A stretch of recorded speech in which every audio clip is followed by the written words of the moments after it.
Dear students, जो आज हम स्टडी करने लगे हैं branch of biology with other sciences. इसमें सबसे पहले हमारे पास है बायोस्टैटिस्टिक्स। ठीक है, बायोस्टैटिस्टिक्स में बायो मीन्स लाइफ और स्टैटिस्टिक्स मीन्स मैथ्स का अप्लाई करना। मैथ्स में आप लोग क्या क्या स्टडी करते हैं? रेशियोज, प्रोपोर्शन, ग्राफ्स होते हैं, टेबल्स होते हैं। इन सब चीज़ों को जब आप बायोलॉजिकल स्टडीज़ में अप्लाई करते हो तो आप इसको क्या बोलते हो? बायोस्टैटिस्टिक्स। ठीक है, with the help of stats आप एनालाइज करते हो और जितना भी आपका डाटा होता है उसको इंटरप्ट करते हो रिलेटेड टू लिविंग ऑर्गेनिज्म।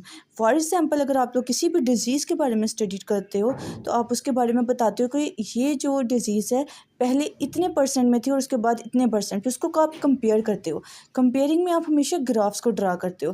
फिर टेबल्स में आप लोग उसको बता सकते हो, रेशियोज़ बना सकते हो। जैसे प्रोपोर्शंस में आप लोगों ने देखा होगा कि जब किसी भी चीज़ पे साइंटिफिक मेथड अप्लाई किया जाता है तो उसके बाद उसको स्टैट्स की फॉर्म में दिया जाता है कि इतने प्रोपोर्शन में आप लोगों की जो डिज़ीज़ थी वो आ रही है और इतने परसेंट में उसका क्योर आ रहा है, उसका रिजल्ट पे इम्प्लीमेंटेशन की जा रही है। ठीक है, तो ये आपके पास क्या है? बायोस्टैटिस्टिक्स। ये बहुत ज़्यादा इंपॉर्टेंट रोल प्ले करती है इन बायोलॉजिकल रिसर्चेज में। ठीक है, और उसके अलावा हेल्थ केयर्स में।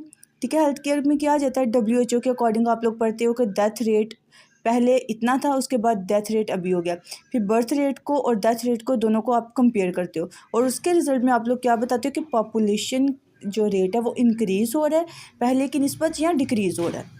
ठीक है, उसके अलावा पब्लिक हेल्थ आ जाती है। पब्लिक हेल्थ में आप लोगों को ऑब्वियसली पता है कि इसके अंदर आप लोग डिज़ीज़ को स्टडी करते हो। ठीक है, और उस डिज़ीज़ से निकालने वाले आप लोग उसका ट्रीटमेंट के बारे में स्टडी करते हो। ठीक है, फिर सेकंड पे आपके पास आती है बायो टेक्नोलॉजी। ठीक है, टेक्नोलॉजी का मतलब क्या होता है? न्यू मेथड या टेक्निक्स। ठीक है, और वो न्यू मेथड और टेक्निक्स में आप लोग क्या यूज़ करते हो? Living organisms.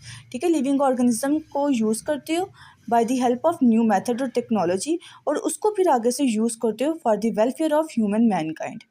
ठीक है, यानी कि लिविंग ऑर्गेनिज्म में आपके पास यहाँ पर सबसे बेस्ट जो एग्जांपल आती है वो बैक्टीरिया की है। फॉर एग्जांपल, जो बैक्टीरिया से इंसुलिन ली जाती है, ठीक है, उससे ट्रीट किया जाता है डायबिटिक पेशेंट्स को।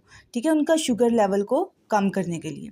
ठीक है, बायोटेक्नोलॉजी क्या हुई? लिविंग ऑर्गेनिज्म को आप लोग या उसके कंपोनेंट को यूज़ करते हो किसकी हेल्प से? किसी भी न्यू टेक्निक की हेल्प से। क्यों यूज़ करते हो? For the betterment of various field including health care, agriculture. अब एग्रीकल्चर क्या है? एग्रीकल्चर में फॉर एग्जांपल आप लोगों ने वैरायटी देखी होगी क्रॉप्स की। ठीक है, ये जो वेराइटीज़ होती हैं इसका मतलब क्या है? ये एग्रीकल्चर में यूज़ किया जाता है। Environmental management.